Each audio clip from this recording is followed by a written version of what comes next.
Capacitance and dielectrics surveys 26 chapter. तो इस lecture से हम 26 चैप्टर स्टार्ट करने लगे हैं सर्वे का। और इस लेक्चर में हम दो मेन टॉपिक डिस्कस करेंगे। एक कैपेसिटेंस है, ठीक है, कैपेसिटेंस क्या होती है वो देखेंगे हम, कि दो अगर आपके पास कंडक्टर्स हैं तो आप कैपेसिटेंस कैसे डिफाइन कर सकते हो। और फिर हम देखेंगे कि आप कैपेसिटेंस कैसे कैलकुलेट कर सकते हो। जैसे डिफरेंट आपके पास शेप्स हैं कंडक्टर्स की। एक शेप ये है कि दो प्लेट्स हों, तो इसके लिए कैपेसिटेंस क्या होगी। एक शेप ये पॉसिबल है, इसके लिए कैपेसिटेंस क्या होगी, सिलेंड्रिकल शेप है। और थर्ड टॉपिक होगा हमारे पास कि स्फेरिकल अगर आपके पास दो शेल हों, एक स्मॉल शेल हो और एक आपके पास लार्जर शेल हो, तो उस केस में भी आपके पास कैपेसिटेंस क्या होगी। और इवन दो हम एक सिंगल शेल के लिए भी कैपेसिटेंस कैलकुलेट करेंगे। तो ये हमारे आज के दो टॉपिक्स हैं। तो कैपेसिटर्स जैसे आपको पता है, एक डेफिनेशन तो आपने देखी हुई है, device that can store charges. तो ये हमारे पास कैपेसिटर की एक डेफिनेशन यही है। तो जब हम ये चैप्टर एंड करेंगे तो मैं चाहूँगा कि आपके पास एक और डेफिनेशन हो कैपेसिटर की। वो ये है, capacitor device that can store energy in the form of electric field. तो ये ज़्यादा टेक्निकल टर्म है बजाय कि इसके कि device that store electric charge. ये तो डेफिनेशन है ही है, करेक्ट है अपनी जगह पे, लेकिन ज़्यादा जो टेक्निकल है और अच्छी डेफिनेशन ये है, a capacitor is a device that can store energy in the form of electric field। तो अब डिफाइन करते हैं कैपेसिटेंस को। अ, जैसे कि हमारे पास ये दो आप देख रहे हो प्लेट्स हैं। पहले प्लेट्स हैं कैपेसिटर की, एक पे प्लस चार्ज है एक पे माइनस चार्ज है। लेट से सपोज करते हैं कि एक के पे ऊपर प्लस है और एक के ऊपर माइनस चार्ज है, और इनके दरम्यान में डिस्टेंस जी है, एक प्लेट का एरिया हमारे पास ये है। तो एक्सपेरिमेंट ये शो करते हैं इस केस के लिए भी, या फिर कोई भी आपके पास कंडक्टर है उस केस के लिए। तो आप ये देखते हो कि जो जितना कंडक्टर के ऊपर चार्ज आप बढ़ाते जाओ उसका पोटेंशियल उतना बढ़ता चला जाता है। ये सिर्फ इन पैरेलल प्लेट के लिए नहीं, कोई भी आपके पास कंडक्टर है, आप चार्ज बढ़ाते जाएंगे। यानी कि आज चार्ज कैसे बढ़ा रहे हैं आप पहले एक इलेक्ट्रॉन निकालते हैं, फिर दो इलेक्ट्रॉन निकालते हैं, फिर तीन इलेक्ट्रॉन निकालते हैं। तो जैसे आप जितने इलेक्ट्रॉन निकालते जाएंगे उतना ही आपके कंडक्टर के ऊपर पॉजिटिव चार्ज आता चला जाएगा। और जितना पॉजिटिव चार्ज आता चला गया इस केस में, उसका पोटेंशियल डिफरेंस पोटेंशियल उतना ही इंक्रीज होता चला जाएगा। ठीक है, एक्सपेरिमेंट ये करते हैं। और इनका रिलेशन असल में क्या है, लीनियर है, कि डायरेक्ट लीनियर, जितना आप ये अमाउंट से इंक्रीज होता है उतना ही इंक्रीज होता है। तो ये डायरेक्ट रिलेशन है इनमें, क्यू और पोटेंशियल डिफरेंस में। तो इस प्रोपोर्शनैलिटी के साइन को ख़त्म करने के लिए हमारे पास यहाँ पे एक कांस्टेंट अपेयर होता है, जो कि टेक केयर करता है कैपेसिटर की ज्योमेट्रिकल जो पैरामीटर्स हैं उनको। तो यहाँ तक रिलेशन जो था ना हमारे पास, वो रिलेशन था सारा जर्नल के कोई भी कंडक्टर आपके पास ये डायरेक्ट रिलेशन होगा। वो अगर स्फेरिकल है, वो प्लेट है या सिलेंडर है, कोई भी कंडक्टर है, वायर है, जो मर्जी है। लेकिन यहाँ से आगे ये Q is equal to C delta V. तो इसमें हमने एक कंट्रीब्यूशन डाली है, यहाँ पर भी डेफिनेशन करनी है, लेकिन कंट्रीब्यूशन जो सी की है वो सारी टेक केयर करी है ज्योमेट्रिकल पैरामीटर्स को। जैसे प्लेट की कंट्रीब्यूशन सी में है, इन दोनों के कंडक्टर के दरम्यान में डिफरेंस सी में है, ठीक है। तो इन दोनों के दरम्यान में क्या है, वो भी ये सी में कंट्रीब्यूट कर रहा है। तो Q charge on a conductor is directly proportional to the potential by that conductor। तो Q is equal to C delta V. इस पॉइंट पे आप यहाँ पे डिफाइन कर सकते हो C को, कि C हमारे पास बेसिकली एक रेशो है Q divide by delta V. तो charge divide by voltage is equal to C, इसको हम कहते हैं कैपेसिटेंस। ठीक, तो C is equal to Q delta V हमने इसको डिफाइन किया है, जो प्रोपोर्शनलिटी कांस्टेंट हमारा यहाँ पे अपेयर हुआ था। इसके लिए अब यूनिट्स हैं ऐसा ही हमारे पास, वो है फेरेड। तो फेरेड यूनिट है कि आपके पास अगर एक कूलम चार्ज हो कंडक्टर के ऊपर, कि हम उन दो आपके पास कंडक्टर हैं और एक कंडक्टर के ऊपर एक कूलम चार्ज है, उनके दरम्यान में अगर पोटेंशियल डिफरेंस 1 वोल्ट का हो जाए तो हम उसे कहेंगे 1 फेरेड। तो अब मैं बात करना चाह रहा हूँ कि आपके पास इनिशियली अगर, जैसे ये हम स्पेसिफिकली इसकी बात करते हैं, अगर इनिशियली आपके पास जो प्लेट्स हैं दो, वो प्लेट्स चार्जड नहीं है। अगर दो प्लेट्स चार्जड नहीं है तो हमने उसको चार्ज करना कैसे है। ठीक, तो इनिशियली लेट से ये जो आपके पास प्लेट है चार्ज नहीं है, इसको हमने कनेक्ट किया बैटरी के साथ, ठीक है। और इसके दूसरी जो प्लेट है उसको कनेक्ट किया नेगेटिव टर्मिनल के साथ बैटरी के। तो होगा ये कि इनके दरम्यान में एक क्रिएट हो जाएगी,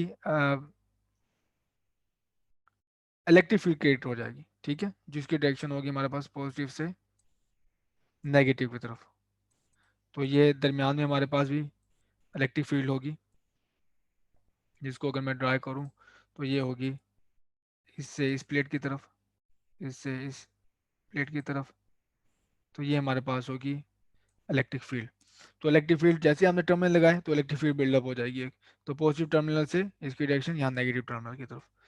तो ये जो होगी आपके पास इलेक्ट्रिक फील्ड, वो ड्राइव करेगी इलेक्ट्रॉन्स को। कैसे ड्राइव करेगी? यहाँ से देखें, हमें पता है कि ये इलेक्ट्रिक फील्ड की डायरेक्शन ये है, और यहाँ पे अगर हमारे पास इलेक्ट्रॉन पड़े हुए हैं, नेगेटिव चार्जेस हैं यहाँ पे, इनके इनमें न्यूट्रल था बेशक यहाँ पे, लेकिन एटम के साथ यहाँ पे जो फ्री चार्जेस है, क्योंकि ये कंडक्टर है, फ्री चार्जेस यहाँ पे अवेलेबल होंगे। तो जो फ्री चार्जेस होंगे वो opposite to the electric field drive होना शुरू कर देंगे। तो इलेक्ट्रिक फील्ड के ऑपोजिट उन वो ड्राइव होना शुरू कर देंगे, इलेक्ट्रिक फील्ड की डायरेक्शन ये, और आपके पास इलेक्ट्रॉन की जो ड्राइविंग फोर्स है इस इलेक्ट्रिक फील्ड की वजह से, वो ऑपोजिट है। तो मैंने आपको बताया हुआ है कि एफ अगर आपके पास है फोर्स, तो वो क्यू ही, इलेक्ट्रिक फील्ड कहीं पर है, कहीं पर है, तो उसके अंदर अगर आप चार्ज रख दें तो वहां पे उसके ऊपर ये फोर्स लगेगी। और अगर वो नेगेटिव चार्ज है तो वो मूव करेगा ऑपोजिट टू द फील्ड, ठीक है, ऑपोजिट टू द फील्ड। तो फील्ड की डायरेक्शन ऊपर की तरफ, इलेक्ट्रॉन नीचे की तरफ ड्राइव होंगे, तो इलेक्ट्रॉन यहाँ से फ्लो होके यहाँ पे स्टोर होते जाएंगे, यहाँ पे इस प्लेट पे, ठीक है। तो बैटरी के अंदर जो यहाँ पे वायर में इलेक्ट्रिक फील्ड है वो ये करेगी कि वन बाय वन यहाँ से इलेक्ट्रॉन खींचेगी और स्टोर करती जाएगी इस प्लेट पे। तो वन बाय वन इलेक्ट्रॉन करती जाएगी। तो जैसे ये पोटेंशियल डिफरेंस इसका भी बढ़ता जाएगा दो प्लेट्स के दरम्यान में, और तब तक ये होता जाएगा, होता रहेगा, जब तक इन दोनों प्लेट्स के दरम्यान में पोटेंशियल डिफरेंस उतना नहीं हो जाता जितना इस बैटरी के टर्मिनल्स के दरम्यान में है। लेट से ये है 12 वोल्ट की बैटरी है, तो जब तक ये 12 वोल्ट नहीं हो जाता इन दो प्लेट्स के दरम्यान में पोटेंशियल डिफरेंस, तब तक ये होता रहेगा। और जैसे ही पोटेंशियल डिफरेंस बराबर हुआ जितना कि इस बैटरी का है, तो ये इलेक्ट्रिक फील्ड खत्म हो जाएगी, वैनिश हो जाएगी जो वायर्स में है। तो मजीद आपके पास इलेक्ट्रॉन्स ड्राइव नहीं होंगे, तो सिर्फ हमारे पास ये कॉन्फ़िगरेशन बच जाएगी। अब पॉजिटिव चार्ज इस पे स्टोर हो जाएगा, नेगेटिव चार्ज हमारे पास यहाँ पे हो गया। तो ये रही हमारे पास जो स्टोरेज है इलेक्ट्रिक इसमें चार्ज की, जो कि हमारे पास इनिशियल डेफिनेशन थी, capacitor a device that store electric charges.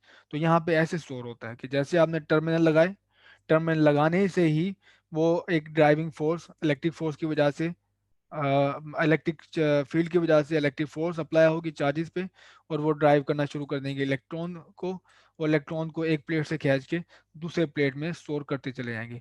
और तब तक होता रहेगा जब तक आपके पास वायर में इलेक्ट्रिक फील्ड ख़त्म नहीं हो जाती। तो इस तरह से हमारे पास ये चार्जिंग का फिनोमेना होता है। तो अब हमारा सेकंड टॉपिक है, वो है कैलकुलेटिंग कैपेसिटेंस। तो आपके पास दो कंडक्टिंग पेयर हैं, एक पॉजिटिवली चार्जड है और एक हमारे पास पॉजिटिवली चार्जड है। उसके लिए आप कैपेसिटेंस कैसे कैलकुलेट कर सकते हैं, तो आपसे हम ये डिस्कशन देखेंगे। तो तीन जनरल हमारे पास कॉन्फ़िगरेशन होती हैं, कैपेसिटेंस की शेप होती हैं बेसिकली। तो उसके लिए हम कैपेसिटेंस भी कैलकुलेट कर लेंगे। तो अभी ये जो स्लाइड है सॉर्ट ऑफ जर्नल है आपके पास, हाफ स्लाइड, कि आपको स्टेप्स डिनोट करवाए जाएंगे कि आपके पास कोई भी पेयर ऑफ कंडक्टर आ जाए, एक पॉजिटिवली चार्ज और दूसरा नेगेटिवली चार्ज, तो आपने कैसे उनकी कंडक्टेंस जो है कैपेसिटेंस वो फाइंड करनी है।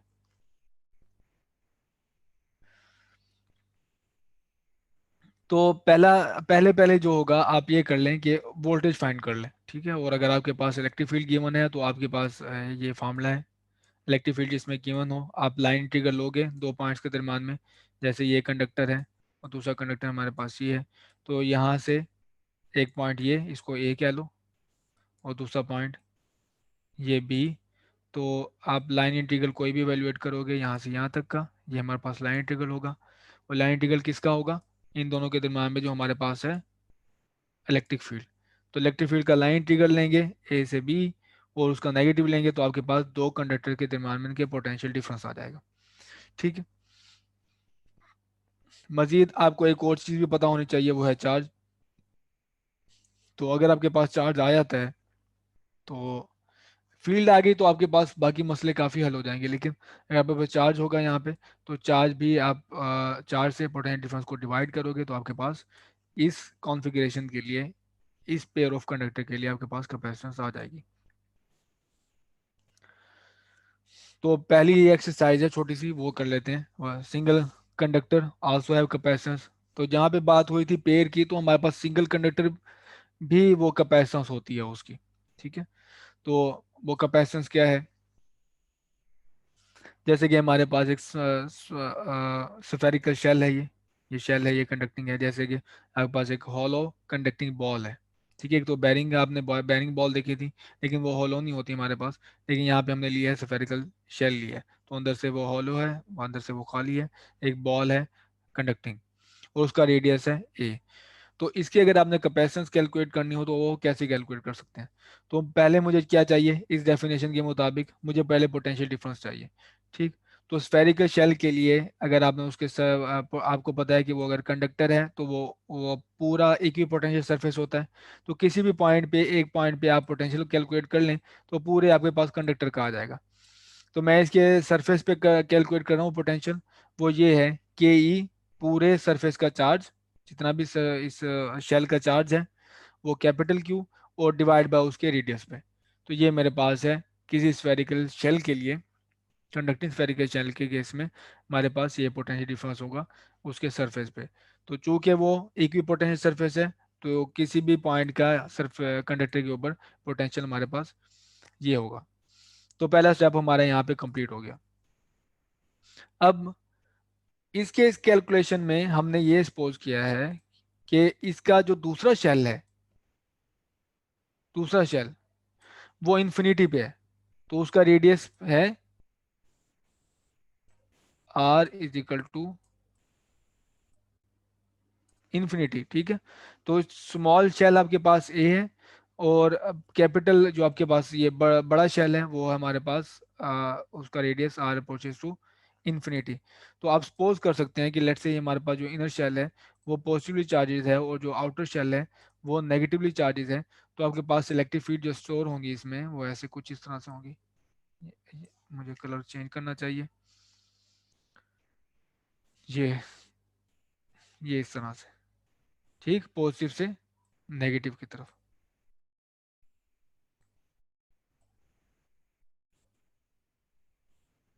तो इस तरह से आप सपोज कर सकते हैं कि इलेक्ट्रिक फील्ड इसकी ये होगी। तो अब आप डेफिनेशन ये यूज़ करें जो मैंने आपको कहा था कि ये डेफिनेशन क्या है, C is equal to Q delta V. तो यहाँ से मैं आपने ये करना है कि रेशो बना लेनी है, और वो होगी क्यू डेल्टा वी। और यहाँ से आप डेल्टा वी को इस तरफ ले आएँ, वो डिवाइड हो जाएगा, ए और के ई को उस तरफ ले जाएं, तो के ई डिवाइड बाय ए बन जाएगा, और is equal to Q divide by delta V. ये रेशो है जिसका नाम है कैपेसिटेंस। तो आप सिंगल कंडक्टर की भी कैपेसिटेंस फाइंड कर सकते हैं, और हाइपोथेटिकली ये ऐसे है कि जैसे कि वो बिल्कुल ऐसे बिहेव करेगा जैसे उसका जो आउटर शेल है, वो दूसरा कंडक्टर है, वो है लाई कर रहा है इन्फिनिटी पे, जैसे मैंने ये कहा। क्योंकि आप जब भी कैपेसिटर की बात करते हैं आपके दिमाग में दो प्लेट्स आती हैं या दो आपके पास कंडक्टर आते हैं। तो इस केस में तो एक कंडक्टर की बात की जा रही है, तो दूसरा कंडक्टर कहाँ होगा? तो वो हाइपोथेटिकली दूसरा कंडक्टर इन्फिनिटी पे होगा। ठीक है, तो इस तरह का प्रोसेस आपको अलाउ करता है कि आप सिंगल कंडक्टर के लिए भी फाइंड आउट कर सकें कि उसका कैपेसिटेंस क्या होगी। तो इसको आप अरेंज करना चाहें मजीद तो वो भी आप अरेंज कर सकते हैं। के ई की वैल्यू क्या होती है? 4 पाई एप्सिलॉन नॉट। तो K E is equal to होता है के ई ए, सॉरी, के ई 1/4 पाई एप्सिलॉन नॉट। और यहाँ पे आप आज अगर वैल्यू पुट करें A divide by 1/4 pi epsilon naught will be equals to 4 pi epsilon naught A. तो ये रही कैपेसिटेंस एक स्फेरिकल शेल के लिए। तो ये फार्मूला है जो हम फाइंड करना चाह रहे थे। तो कब in the case of spherical shell the C is equal to 4 pi epsilon naught A. तो स्फेरिकल शेल की कैपेसिटेंस फाइंड करने के लिए सिर्फ और सिर्फ आपको उस जो शेल का रेडियस चाहिए सिर्फ। ये 4 भी कांस्टेंट है, पाई भी कांस्टेंट है, एप्सिलॉन नॉट भी कांस्टेंट है, ए भी कांस्टेंट है। तो सिर्फ आपको ए चाहिए जो रेडियस है। अब वो उसको मल्टीप्लाई करके 4 पाई एप्सिलॉन नॉट से कैपेसिटेंस फाइंड करते हैं। तो अगेन स्टार्टिंग में मैंने आपको बताया था सी में सारी की सारी जो ज्योमेट्रिकल पैरामीटर्स हैं वो आएंगे। तो आपको यहाँ पे कोई और चीज़ ना पोटेंशियल नजर आया, आपको यहाँ पे चार्ज नजर आया, ना इलेक्ट्रिक फील्ड का कोई वजूद है इसमें। सिर्फ जो पैरामीटर्स नजर आएंगे वो कॉन्स्टेंट्स होंगे, और ना साथ ही आपके पास ये कौन से पैरामीटर होंगे, वो होंगे ज्योमेट्रिकल पैरामीटर। तो रेडियस क्या है इसका, इसकी वो, और ये इसके ज्योमेट्रिकल पैरामीटर है, या फिर इन दोनों के दरम्यान में डिस्टेंस क्या है। अब एक और कॉन्फ़िगरेशन है हमारे पास, और वो कॉन्फ़िगरेशन कुछ इस तरह से है कि दो प्लेट्स हैं।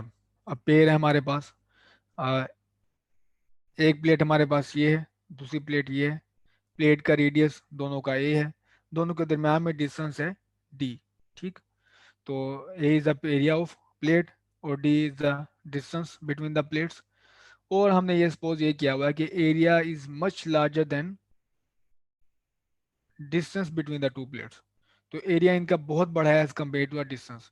तो ये हमें ये कंडीशन ये बताती है, हेल्प आउट करेगी ये कंडीशन इम्पोज जब करेंगे कि electric field in between the plate will be uniform. तो अगर आप ये कंडीशन अप्लाई करते हैं कि आपकी जो प्लेट्स हों उनका एरिया बहुत ज़्यादा हो as compared to the distance between these two plates, तो आपके पास जो इलेक्ट्रिक फील्ड है वो यूनिफॉर्म होगी। जब आपके पास इलेक्ट्रिक फील्ड यूनिफॉर्म होगी तो आपको वो कैलकुलेट करने में आसानी होगी। अदरवाइज अगर आप ये कंडीशन इम्पोज नहीं करते तो आप ये बात करें कि जो इसकी एजिस पे इलेक्ट्रिक फील्ड यूनिफॉर्म नहीं है, इसकी एजिस पे यूँ इलेक्ट्रिक फील्ड जा रही है, यूँ है, तो इस तरह की इलेक्ट्रिक फील्ड कैलकुलेट करने में हमें दुश्वारी होगी। पैर प्लेट केस में आपने जो एक प्लेट, एक शीट की, एक इन्फिनिट शीट की हमने इलेक्ट्रिक फील्ड फाइंड की हुई है। ठीक है। और इस केस में हम उसको हेल्प उसकी मदद लेंगे, लेकिन पहले आप ये देखें कि एक शीट में, हम सिर्फ एक शीट की बात करें, ये जो कैपिटल क्यू है ये दोनों शीट का चार्ज नहीं है, ये सिर्फ एक शीट का चार्ज है। ठीक है। और एब्सोल्यूट लिया जाता है कैपिटल क्यू। अगर आप दोनों शीट का चार्ज इकट्ठा कम वो इसमें कंट्रीब्यू वो उसकी कंट्रीब्यूशन डालेंगे यहाँ पे, तो वो तो ज़ीरो आएगा। जितना ये पॉजिटिव प्लेट है उतना ही इसके ऊपर नेगेटिव चार्ज है। तो ये याद रखना है कि ये हम क्यू जो लेते हैं यहाँ पे वो एक प्लेट का चार्ज है, और अब वो बाई कन्वेंशन पॉजिटिव प्लेट होती है। तो इन्फिनिट शीट की इलेक्ट्रिक फील्ड हमारे पास क्या होती है, वो ये है E is equal to sigma over epsilon naught. ये हमारे पास होती है इन्फिनिट शीट की electric field, E is equal to sigma over epsilon naught. तो अब अगर आप सिग्मा की वैल्यू यहाँ पे पुट कर दें तो सिग्मा हमारा यही होता है ना, चार्ज डिवाइड बाय एरिया। अगर आपने टोटल चार्ज लिया है तो टोटल एरिया लेंगे, अगर आपने स्मॉल चार्ज लिया है तो स्मॉल एरिया लेंगे। तो surface charge density sigma is equal to Q divide by A. तो सिग्मा की मैंने वैल्यू यहाँ पे पुट कर दी, Q divide by epsilon naught A. So अब आप यहाँ पे जब इलेक्ट्रिक फील्ड यूनिफॉर्म है तो हमारे पास एक डेफिनेशन है, वो हम ये इंटीग्रल के चक्कर में नहीं पढ़ते। तो हम पोटेंशियल डिफरेंस, अगर आपके पास इलेक्ट्रिक फील्ड यूनिफॉर्म हो, कैलकुलेट करना आसान है, तो मैं पोटेंशियल डिफरेंस की जो डेफिनेशन है V माइनस वो हमारे पास ही E डॉट डी एल, ये हमारे पास डेफिनेशन थी जनरल। तो अब अगर आप यूनिफॉर्म इलेक्ट्रिक फील्ड ले लें तो हम यूनिफॉर्म का भी हमने फार्मूला कैलकुलेट किया हुआ था, वो सिंपली था potential difference is equal to E divide by D. अगर तो पॉइंट्स के दरम्यान में डिस्टेंस डी है और इलेक्ट्रिक फील्ड यूनिफॉर्म है, हमारे पास फार्मूला ये था। तो पोटेंशियल डिफरेंस जो हम लेते हैं वो भी बाय कन्वेंशन हम पॉजिटिव कैलकुलेट करते हैं। तो ये हम बात नहीं करते कि नेगेटिव कौन सा है, पॉजिटिव कौन सा है, सिर्फ हम ये लेंगे जो इसका पोटेंशियल डिफरेंस हम नेगेटिव के बगैर, और वो है पॉजिटिव। तो अब आप वैल्यू पुट कर दें। इलेक्ट्रिक फील्ड की वैल्यू ये है Q divide by epsilon naught A, तो Q divide by A epsilon not, और D ये साथ मल्टीप्लाई हो रहा है। अब अगेन हमने वो रेशो बनानी है। रेशो हमारे पास क्या है, Q divide by delta V, और वो किसके इक्वल होता है, कैपेसिटेंस के। तो नेक्स्ट स्टेप देखते हैं। तो Q divide by delta V, तो यहाँ पे आप इसको रीअरेंज करें, अगर इस तरफ डेल्टा वी है, यहाँ पे Q D डिवाइड बाय ए और एप्सिलॉन नॉट है, तो आप कैसे करेंगे इसको, वो होगा डेल्टा वी यहाँ जाके डिवाइड हो जाएगा, और ए और एप्सिलॉन नॉट डिवाइड हो रहा है तो यहाँ आके नोमिनेटर में हो जाएगा, और डी यहाँ पे मल्टीप्लाई हो रहा है तो यहाँ पे आके इस सब डिवाइड हो जाएगा, और क्यू ये बन गई रेशो हमारे पास, Q divide by delta V. और ये बेसिकली क्या है हमारे पास, सी कैपेसिटेंस है। तो ये रही कैपेसिटेंस। एक मरतबा फिर आप देख रहे हैं कि जो कैपेसिटेंस है वो डिपेंड कर रही है एरिया पे, प्लेट के, कि प्लेट का एरिया बढ़ाएंगे तो आपके पास कैपेसिटेंस बढ़ेगी, और डी, अगर आप विर्थ इसकी कम इनका डिस्टेंस कम करेंगे दो प्लेट्स के दरम्यान में, तो कैपेसिटेंस बढ़ेगी। तो कैपेसिटेंस का रिलेशन दो प्लेट्स के दरम्यान में जो विड्थ डिस्टेंस है उसके इन्वर्सली प्रोपोर्शनल है, और directly proportional to the area है, एरिया ऑफ द प्लेट। तो यहाँ से आपको ये जो मैंने अभी चीज़ बताई, किस तरह एरिया बढ़ाने से कैपेसिटेंस बढ़ रही है, और डिस्टेंस डिक्रीज करने से दो प्लेट्स के दरम्यान में फिर भी कैपेसिटेंस बढ़ रही है, क्योंकि इनका रिलेशन इन्वर्स है डी का, और ए का रिलेशन कैपेसिटेंस के साथ डायरेक्ट है। तो अगर आप फिजिकली इसको देखें कि जितनी बार आपके पास एरिया ज़्यादा होगा प्लेट का, आप उसमें चार्जेस स्टोर करने की आपके पास ज़्यादा उसके ऊपर चार्ज स्टोर कर पाएंगे। ठीक है, by increasing the area of the plates the capacitance will increase, by decreasing the distance between the plates, capacitance will also increase. Area has direct relation to the capacitance and distance has inverse relation to the capacitance. और एक और आपको relation यहाँ पे नजर आ रहा है, ये एप्सिलॉन नॉट भी है। ठीक है, एप्सिलॉन नॉट की जो कंट्रीब्यूशन यहाँ पे क्या है, वो किस तरह है पैरामीटर यहाँ पे कंपेयर हो रहा है, ये तब हमें पता चलेगा जब हम कैपेसिटेंस डिफाइन करने के बाद फिर एक और चीज़ इंक्लूड करेंगे जो है डाइलेक्ट्रिक, जो इस चैप्टर का दूसरा एस्पेक्ट है। तो डाइलेक्ट्रिक्स के बारे में भी हमें यहाँ से निशानदेही मिल रही है। ठीक है, ये के दरम्यान में जो इसमें कपे प्लेट्स के दरम्यान में चीज़ क्या है, इस केस में जो एयर है या वैक्यूम है, उस चीज़ पे भी ये डिपेंड कर रही है कैपेसिटेंस, लेकिन है सारे ये ज्योमेट्रिकल पैरामीटर्स। अब बात करें सिलेंडर की, कि अगर आपके पास सिलेंड्रिकल कैपेसिटर है, आप यहाँ पे इसको सपोज कर सकते हैं कि एक हमारे पास लेट से कप है, अगर उसका वो जो है उसकी बेस नहीं है, नीचे से खाली है वो कप, तो एक हमारे पास ये आ गया। ठीक है, आप ऊपर से हेलीकॉप्टर व्यू देख रहे हैं, तो उसके अंदर आप एक छोटा रेडियस का कप रखते हैं, तो छोटे रेडियस का जो एक कप है आपके पास। कप तो वैसे कई शेप के होते हैं, बेसिकली आप सिलेंडर इसको इमेजिन कर लें, ये सिलेंडर्स ही हैं हमारे पास। तो ये है सॉर्ट ऑफ पाइप, तो ये बड़ा है आपके पास सिलेंडर, और ये हमारे पास है एक छोटा सिलेंडर है, दोनों हमारे पास है कंडक्टिंग। ठीक है, और उसकी लेंथ है हमारे पास इस केस में, जो अगर मैं शेप आपको दिखा पाऊँ, ये स्टार्टिंग में हमने ये देखा है इसे, ये है। तो ये हमारे पास है बेसिकली सिलेंडर, सिलेंड्रिकल कैपेसिटर। तो ये हमारे पास है स्मॉल सिलेंडर, उसके ऊपर चार्ज क्यू है। ये हमारे पास है बिगर सिलेंडर, माइनस क्यू है, तो इसका रेडियस है, इसका बड़े का रेडियस बी है। तो अब अगर आप इनको चार्ज करते हैं, चार्जेड हैं, तो आप देखेंगे इसको इलेक्ट्रिक फील्ड होती है पॉजिटिव से नेगेटिव की तरफ। तो ये आपको जो ऑरेंज में ये इलेक्ट्रिक फील्ड नज़र आ रही है। ठीक है, तो हमसे ये पूछा गया है कि इस कॉन्फ़िगरेशन के लिए, इन प्लेट्स के लिए, इस कैपेसिटर्स के लिए आपके पास कैपेसिटेंस क्या है। तो हमने कैलकुलेट करनी है कैपेसिटेंस। तो ये रहा सिलेंडर जो हेलीकॉप्टर व्यू मैंने बताया। तो याद करें स्टार्टिंग में जो मैंने कैलकुलेशन के हवाले से दो जिन का मैं कमेंट्स किए थे, वो ये थे कि आप पहले पहले इलेक्ट्रिक फील्ड अगर क्या अगर आपके पास है तो पोटेंशियल डिफरेंस कैलकुलेट कर लें दोनों प्लेट्स के दरम्यान में। तो हम ये करेंगे। तो मैंने ये किया है कि ये डॉटेड लाइन लगा के, ये असल में बेसिकली गॉसियन सरफेस है, और चूंकि ये सिलेंड्रिकल सिमेट्री है, सिमेट्री क्या है ये हम देख चुके हैं पिछले लेक्चर्स में। तो सिलेंड्रिकल, इस सिलेंड्रिकल सिमेट्री के लिए हमारे पास सिलेंड्रिकल गॉसियन सरफेस सूट करेगा। ठीक है, तो यहाँ पे मैं बताना भूल गया, स्मॉल एल हमारे पास सिलेंडर की हाइट है। तो गॉस लॉ यूज करेंगे, हम पहले फाइंड करेंगे इलेक्ट्रिक फील्ड, और जब हम इलेक्ट्रिक फील्ड फाइंड कर लेंगे तो ये सॉर्ट ऑफ वो कैलकुलेशन है जो आप पहले देख चुके हो, हम सिलेंडर के लिए वायर के लिए इलेक्ट्रिक फील्ड फाइंड कर चुके हैं। तो हम इलेक्ट्रिक फील्ड फाइंड करेंगे, इलेक्ट्रिक फील्ड फाइंड करने के बाद फिर हम पोटेंशियल डिफरेंस कैलकुलेट करेंगे, और उसके बाद हमारे पास कैपेसिटेंस आ जाएगी। तो गॉसियन सरफेस के लिए आपको पता है कैप से कंट्रीब्यूशन नहीं आएगी आपके पास, क्योंकि इलेक्ट्रिक फील्ड और कैप जो आपके पास है उनके दरम्यान में एंगल 90 है, और डाउन कैप से भी नहीं आएगी आपको कंट्रीब्यूशन, क्योंकि उनके दरम्यान में भी एंगल 90 है। सिर्फ जो एक कर्व्ड सरफेस है, ये हमने सिलेंड्रिकल सिमेट्री में गॉस लॉ में पूरा इसकी डेरिवेशन देखी थी और स्टेप बाय स्टेप देखा था कि कर्व्ड सरफेस से सिर्फ आपको कंट्रीब्यूशन मिलेगी। तो कैलकुलेट करते हैं यही। तो कर्व सरफेस के लिए आपके पास ये मेरे पास एरिया है, और इलेक्ट्रिक फील्ड जहाँ पे मैंने गॉसियन सरफेस ली है ये हर पॉइंट पे सेम है। ठीक है, वो क्या है, उनकी डायरेक्शन रेडियल है। तो हर पॉइंट पे यहाँ पे आप लिखें, यहाँ पे देखें सेंटर से डिस्टेंस सेम है, तो इलेक्ट्रिक फील्ड आपको पता है डिस्टेंस पे डिपेंड करती है। तो यहाँ डिस्टेंस सेम है हमारे पास, तो इलेक्ट्रिक फील्ड की मैग्नीट्यूड सेम है। और हमारे पास इन्फिनिट सिलेंडर है, तो हर पॉइंट पे इलेक्ट्रिक फील्ड की डायरेक्शन आउटवर्ड होगी, रेडियल होगी। सिलेंड्रिकल के लिए हमने जो गार्जियन सरफेस लेना पड़ेगा आपको, वो होगा, वो भी सिलेंडर है। ठीक है, तो सिलेंडर की तीन वो एरियाज होंगे, तीन साइड्स होंगी, एक अपर होगा टॉप, एक लोअर वो कैप होगी, और सिलेंडर में ड्रॉ करना चाहूँ यहाँ पे,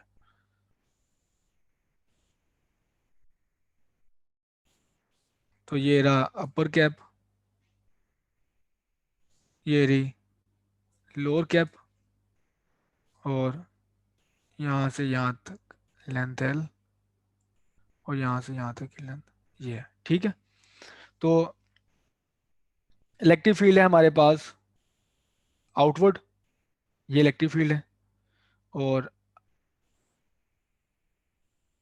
आपके पास अगर इस कर्व सरफेस पे कोई एरिया देखें, एरिया देखेंगे यूनिट एरिया, तो वो भी आउटवर्ड होगा। ठीक है, इधर देखेंगे तो इधर भी आउटवर्ड होगा, लेकिन इस कैप पे अपवर्ड होगा, इस कैप पे डाउनवर्ड होगा।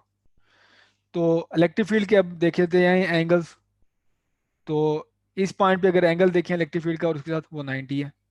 वेक्टर एरिया और इलेक्ट्रिक फील्ड के दरम्यान में एंगल 90, इस पॉइंट पे इलेक्ट्रिक फील्ड और वेक्टर एरिया के दरम्यान में एंगल 90 है। तो टोटल जो कंट्रीब्यूशन आपको मिलेगी वो यहाँ से आपके पास देखें, हमारे पास जो असल में है क्या, ये डॉट प्रोडक्ट है एरिया और इलेक्ट्रिक फील्ड के दरम्यान में, और इलेक्ट्रिक फील्ड और अगर एरिया के दरम्यान में एंगल 90 है, तो डॉट प्रोडक्ट जीरो कंट्रीब्यूट करेगा, तो इधर से भी जीरो कंट्रीब्यूशन, इधर से भी जीरो कंट्रीब्यूशन। जो कंट्रीब्यूशन हमें मिलेगी वो कर्व सरफेस से मिलेगी, सिर्फ इस, और उस कर्व सरफेस पे इलेक्ट्रिक फील्ड और एरिया के दरम्यान में एंगल जीरो है। तो इस वजह से आपके पास आया ये डी ए, और एरिया हमारे पास कौन सा है, कर्व सरफेस। और इलेक्ट्रिक फील्ड देखो हर पॉइंट पे कर्व सरफेस पे यूनिफॉर्म है, सेम है मैग्नीट्यूड, तो वही बाहर चला जाएगा। और इधर क्या था, क्यू ओवर एप्सिलॉन नॉट, और क्यू की वैल्यू आप पुट कर सकते हो लाइन चार्ज डेंसिटी से, कि अगर ये लेमडा है, स्मॉल एल है इसकी लेंथ, तो क्यू बन जाएगा lambda L divide by epsilon not. बाकी आप यहाँ पे कर्व सरफेस का एरिया पुट करेंगे, और वो कर्व सरफेस का एरिया होता है 2 पाई आर, इसका सरकमफेरेंस, और लेंथ से मल्टीप्लाई कर दोगे तो टोटल इस कर्व सरफेस का इसका एरिया आ जाएगा। तो इस तरह से हमने इलेक्ट्रिक फील्ड फाइंड की थी। तो ये मेरे पास क्यू की वैल्यू आ गई, और ये है मेरे पास इसकी गॉस लॉ की फॉर्म। तो कर्व सरफेस का एरिया क्या होता है, वो है पाई आर एल। तो 2 पाई आर हमारे पास सरकमफेरेंस, उसको लेंथ से मल्टीप्लाई कर दोगे तो आपके पास पूरा कर्व सरफेस का एरिया आ जाएगा। लेंथ लेंथ से हमारे पास यहाँ पे कैंसिल आउट, और बाकी आप जो जो चीज़ें यहाँ पे मल्टीप्लाई हो रही हैं यहाँ की डिवाइड हो जाएंगी, तो आपके पास ये बन गई इलेक्ट्रिक फील्ड का फार्मूला, दरमियान में दो सिलेंड्रिकल प्लेट्स के दरमियान में है। और ये कैलकुलेशन हम गॉस लॉ में भी देख चुके हैं। तो 2 पाई एप्सिलॉन नॉट को आप यहाँ पे एप्सिलॉन नॉट की फॉर्म में लिख सकते हो, जैसे कि ये मेरे पास वैल्यू थी, वो थी 1/2 पाई एप्सिलॉन नॉट थी। तो आप ये करेंगे, दो ऊपर मल्टीप्लाई कर दें और दो नीचे डिवाइड कर दें, तो दो जो डिवाइड करोगे ये 2 से मल्टीप्लाई बन होके बन जाएगा 4। तो 4 पाई एप्सिलॉन नॉट, और 1/4 पाई एप्सिलॉन नॉट क्या होता है बेसिकली के। तो बन जाएगा ये 2 के ई बन जाएगा हमारे पास के की वैल्यू। तो लेमडा ओवर आर, ये वाला लेमडा ओवर आर ये आ गया। तो के की फॉर्म में भी आप देख सकते हैं, आप इस रिलेशन में लिख लें या इसमें लिख लें, इसमें आपको ज़्यादा आसानी होगी कि के की वैल्यू आपको याद होती है अमूमन। नहीं तो यहाँ पे आपको तीनों वैल्यू पुट करके टू की भी, पाई के भी, एप्सिलॉन नॉट की भी आपको कैलकुलेशन करना होगी। तो जब आपके पास यहाँ पे इलेक्ट्रिक फील्ड आ गई तो हम पोटेंशियल डिफरेंस कैलकुलेट कर सकते हैं आराम से। तो पोटेंशियल डिफरेंस मैं ये ले रहा हूँ कि दो प्लेट्स के दरम्यान में जो मैंने पाथ लिया है, कोई पाथ है वो यहाँ से यहाँ तक, ठीक है, ये path along the radial line ले लें हम पाथ, तो आसानी हो जाएगी कैलकुलेशन करने में। तो मैंने अलोंग द रेडियस पाथ ली है, और वो है अ, ये जो मैंने शो किया आपको। तो इसकी डायरेक्शन आप देख लें, ये पाथ की डायरेक्शन है।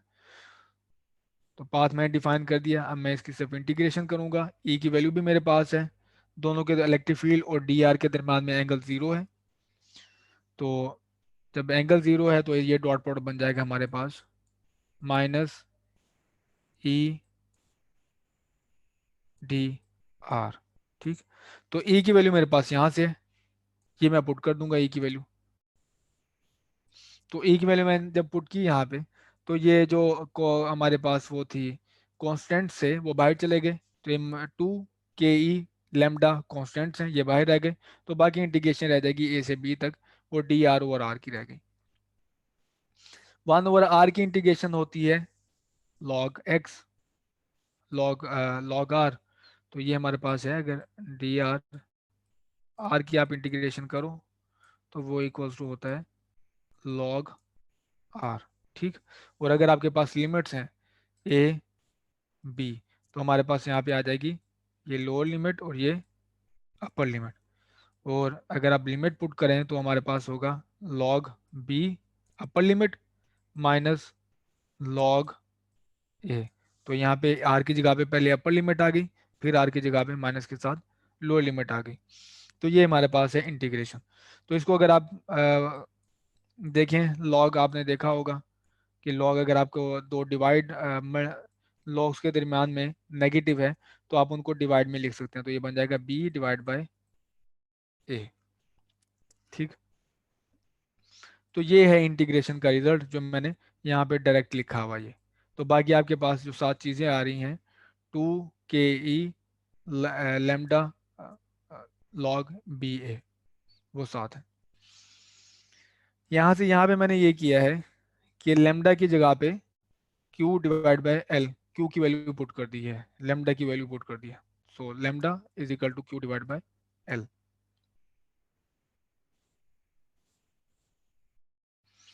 तो अब हमारे पास जब डेल्टा वी की वैल्यू आ गई, तो अब हम इसको बआसानी ये कर सकते हैं कि रेशो हम डिवाइड फाइंड कर लें, क्योंकि क्यू की वजह यही वजह थी कि क्योंकि मैंने वैल्यू यहाँ पे यूज़ की है। तो ये बेसिकली इक्वल था डेल्टा वी के। तो आप ये करें कि उसी तरह डेल्टा वी को इस तरफ ले आएँ और साथ जितने भी ये मल्टीपल हैं स्मॉल एल, या फिर आप ये यू कर लें, ये ज़्यादा आसान है इस केस में क्योंकि फैक्टर ज़्यादा है। तो क्यू हमारे पास ऊपर रख दिया, जो डेल्टा वी की वैल्यू थी वो मैंने यहाँ पे डिवाइड कर दी, तो डेल्टा वी ये है 2 के E Q divide by L, जो हमने हमने यहाँ से फाइंड किया है लॉग बी ओवर ए। तो क्यू क्यू से यहाँ पे कैंसिल हो जाएगा। ठीक। तो डिविजन्स के डिवीजन डिवाइड में हमारे पास एल आ रहा है तो ये ऊपर चला जाएगा, तो मेरे पास कैपेसिटेंस ये बन जाएगी।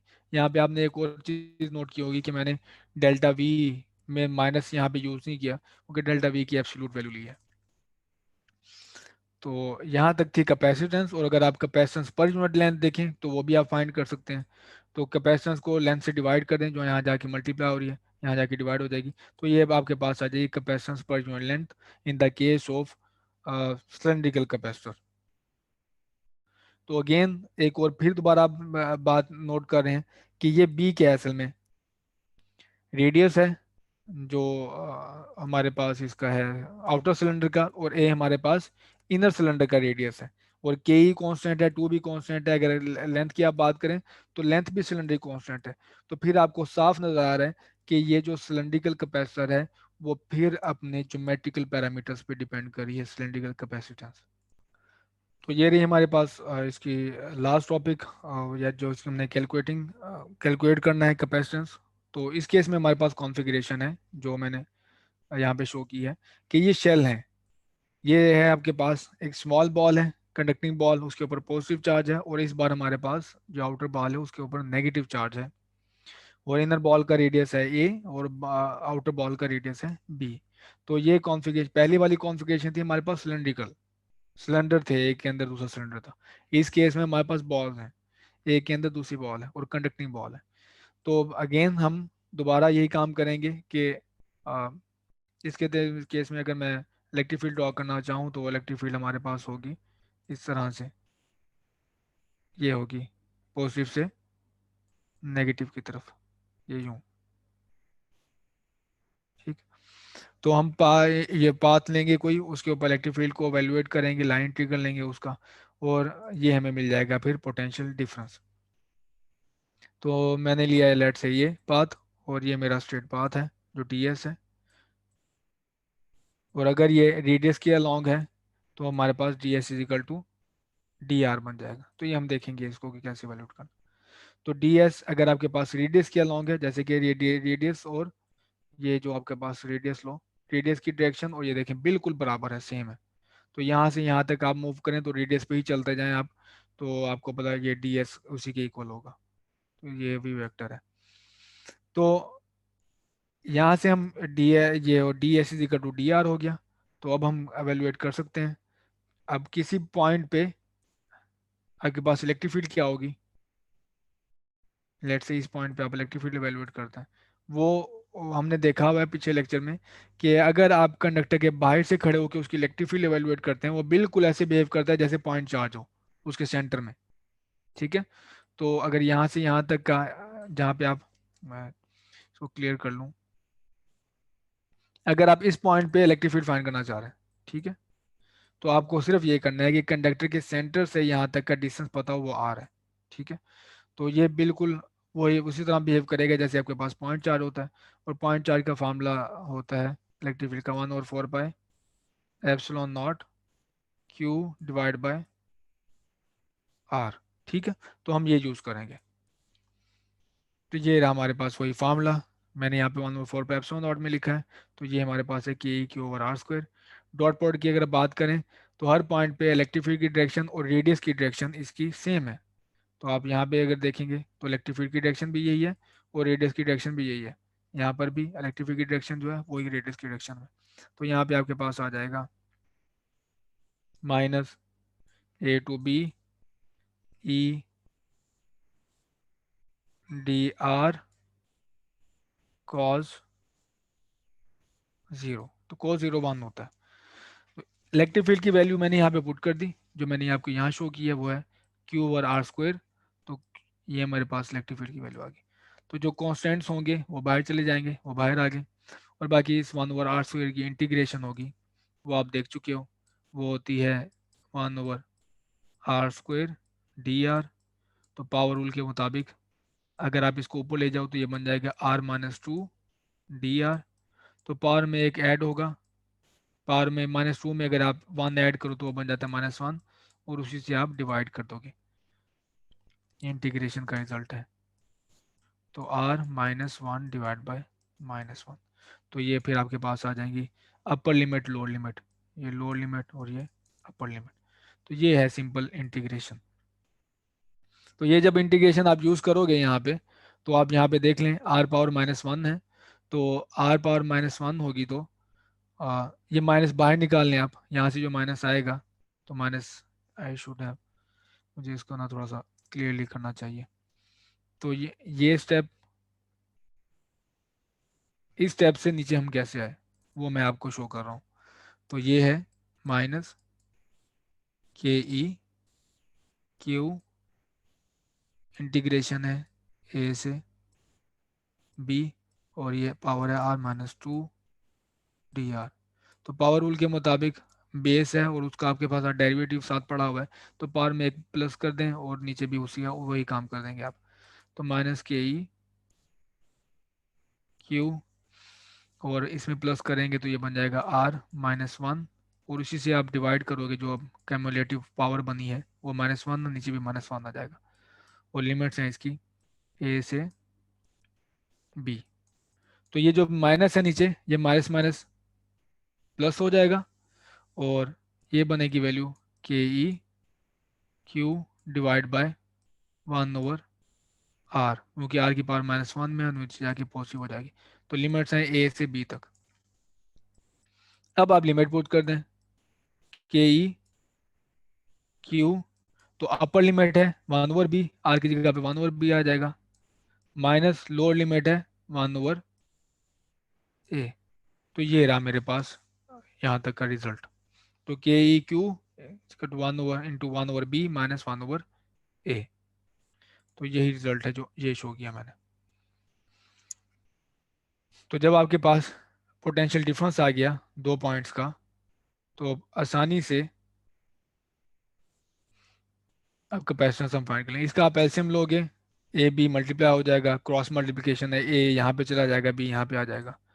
तो अब आप इसको इस तरफ हमारे पास था डेल्टा वी, और ये क्यू है, तो हमें क्या चाहिए, Q divide by delta V. तो डेल्टा वी की ये वैल्यू आ गई, क्यू आपके पास ये है, तो डेल्टा वी की वैल्यू यहाँ पे पुट करोगे, या फिर आप दूसरे तरीके से भी देख लो यहाँ पे कि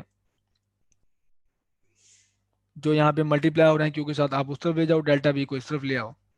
तो यहाँ पे ए बी डिवाइड हो रहा है, ये डिवाइड हो रहा है, वहाँ जाके नोमिनेटर में आ जाएगा, के ई यहाँ पे मल्टीप्लाई और डिवाइड हो जाएगा, और साथ बन जाएगा ये B minus A.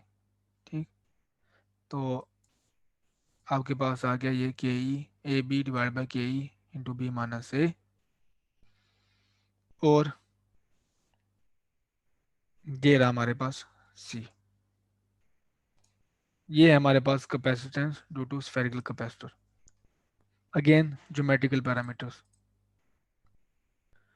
So problem number 3 is an isolated charged conducting sphere of radius 12 centimeter creates an electric field of 4.9 multiplied 10 to the power 4 Newton per coulomb at a distance 21 centimeter from its center.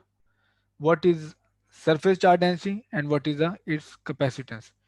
तो इसका मैंने data लिख दिया कुछ यहाँ पे। तो radius हमारे पास क्या था 12 सेंटीमीटर, इलेक्ट्रिक फील्ड ये रही एट 21 सेंटीमीटर। तो देखिए 21 सेंटीमीटर पे उसने इलेक्ट्रिक फील्ड दी हुई है, लेकिन रेडियस उसका है 12 सेंटीमीटर। तो इसका मतलब है इलेक्ट्रिक फील्ड हमारे पास आउटसाइड द स्फेयर है। तो दो चीज़ें हमने बतानी है, एक उसकी सरफेस चार्ज डेंसिटी क्या है और दूसरी चीज़ उसकी कैपेसिटेंस क्या है। तो ये रहा हमारे पास प्रॉब्लम। तो प्रॉब्लम को देखते हुए हमारे पास जो फार्मूला है आउटसाइड द स्फेयर हम कैलकुलेट कर रहे हैं इलेक्ट्रिक फील्ड जो गिवन है E is equal to K E Q over R square. तो मैंने आपको बताया हुआ है कि आप वो अगर स्फेरिकल शेल है, सिमेट्रिक चार्ज डिस्ट्रीब्यूशन है, तो अगर आप बाहर से इलेक्ट्रिक फील्ड कैलकुलेट करेंगे तो वो बिल्कुल ऐसे बिहेव करेगा जैसे हमारे पास पॉइंट चार्ज है। तो पॉइंट चार्ज का मैंने यहाँ पे फॉर्मूला यूज़ किया, इससे क्यू को एक्सट्रैक्ट किया, क्यू को साइड किया, आर स्क्वायर यहाँ पे डिवाइड हो रहा था मल्टीप्लाई हो गया, के ई यहाँ पे मल्टीप्लाई होता वहाँ जाके डिवाइड हो गया। अब इलेक्ट्रिक फील्ड की वैल्यू गिवन है, हाँ गिवन है, आर की वैल्यू गिवन है, आर हमारे पास इस केस में ये है जिस पॉइंट पे इलेक्ट्रिक फील्ड गिवन है 21। आर की 21 सेंटीमीटर। के ई की वैल्यू हमारे पास गिवन है, ये हमारे पास कांस्टेंट है, तो आपके पास आ जाएगा क्यू, क्यू कैलकुलेट कर लोगे। अच्छा, अब सिग्मा कैलकुलेट करना है। सिग्मा क्या होगा, क्यू यहाँ से जो है ए हमारे पास होगा 4 पाई आर स्क्वायर, और आर हमारे पास ये रेडियस है आर स्क्वायर, इसको मुझे कैपिटल आर लिखना चाहिए था वैसे, ये है कैपिटल आर। तो आर ये 12 सेंटीमीटर बेसिकली होता है 0.1 मीटर्स, तो ये 4 पाई आर स्क्वायर आ जाएगा। तो यहाँ से हमारे पास सिग्मा आ जाएगा। जब हमारे पास सिग्मा आ गया तो आप कैपेसिटेंस सिग्मा आप को वैसे चाहिए था, क्वेश्चन पूछा गया था, और कैपेसिटेंस हम कैलकुलेट कर लेंगे। कैपेसिटेंस स्फेरिकल शेल के लिए क्या फॉर्मूला है उसका, सॉरी मुझे ए यूज करा था तो यहाँ पे ए यूज करना चाहिए, तो यहाँ पे ए इसको कह लो, तो ये ए है। तो इसका फॉर्मूला हमारे पास है यही 4 पाई एप्सिलॉन नॉट ए, जो हम ड्राइव कर चुके हैं। तो 4 पाई एप्सिलॉन नॉट 0.21, ये हमारे पास आ गई स्फेरिकल के लिए capacitance. So the problem number 7 is, what is the potential difference of 150 volt is applied when the potential difference of 150 volt is applied to the plates of a parallel plate capacitor. The plates carry a surface charge density of 30 nanocoulomb per centimeter square. What is the spacing between the plates? ठीक है, तो हमसे ये सिर्फ पूछा गया है कि अगर आपके पास पैरेलल प्लेट कैपेसिटर हो और उसकी चार्ज डेंसिटी ये हो और वोल्टेज ये हो, तो उनकी स्पेसिंग क्या होगी, डिस्टेंस क्या होगा उन दोनों के दरम्यान में। तो यहाँ पे क्या यूज होगा हमारे पास, वही पैरेलल प्लेट कैपेसिटर का रिलेशन। तो पैरेलल प्लेट कैपेसिटर का रिलेशन होता है basically C is equal to, आपके पास होता है A epsilon naught divide by distance, separation between. वो सी की हमारे पास वैल्यू क्या है, वो है Q divide by delta V. तो आप अगर डेल्टा वी को इस तरफ ले जाएं, जैसे मैंने यहाँ पे किया है, डेल्टा वी को इस तरफ ले जाएंगे तो एप्सिलॉन नॉट डेल्टा वी से मल्टीप्लाई हो जाएगा, डी नीचे रह जाएगा, और ए को नीचे ले आए, ए को मैं यहाँ पे नीचे ले आया, और ये हमारे पास है epsilon not delta we divide. और चार्ज पर यूनिट एरिया क्या होता है, बेसिकली सरफेस चार्ज डेंसिटी होती है। ठीक, तो अब आपके पास सरफेस चार्ज डेंसिटी की वैल्यू गिवन है, ये मैंने किया यहाँ पे गिवन है। अच्छा, डेल्टा वी की भी वैल्यू गिवन है, डेल्टा वी की वैल्यू है ये, एप्सिलॉन नॉट की वैल्यू आपको पता है 8.85 मल्टीप्लाई 10⁻⁻12, तो डी की वैल्यू हम फाइंड कर लेंगे आराम से। ठीक, तो ये रहा मेरे पास है कि मैंने इसको रीअरेंज किया थोड़ा सा, डी को साइड पे लिखा है, और इसका आंसर आता है हमारे पास ये। Problem number 11, an air filled spherical capacitor, यहाँ पे आपको वर्ड मिल गया स्फेरिकल कैपेसिटर, तो क्या यूज होगा रिलेशन स्फेरिकल कैपेसिटर का, is constructed with inner and outer shell radii. तो इनर शेल रेडियाई हमारे पास 7 सेंटीमीटर और आउटर शेल 14 सेंटीमीटर। आपको ए की वैल्यू भी मिल गई और बी की वैल्यू भी मिल गई। Calculate the capacitance of the device, what potential difference between the spheres results in a charge of 4 microcoulomb on the capacitor। Capacitance calculate करनी है, वो कर लेंगे, ए की भी वैल्यू गिवन है, बी की भी वैल्यू गिवन है, एयर फील्ड का मतलब हमारे पास है कि एप्सिलॉन नॉट यूज होगा। What potential difference between the spheres results in a charge of 4 microcoulomb. तो आपके पास है कैपेसिटेंस, यहाँ से आ जाएगी आसानी से, ए बी की वैल्यू मिल गई आपके पास, ए की वैल्यू ये है, बी ये है, कैपेसिटेंस मिल गई। अच्छा, पोटेंशियल डिफरेंस कैसे मिलेगा, आपके पास रिलेशन है C is equal to Q delta we.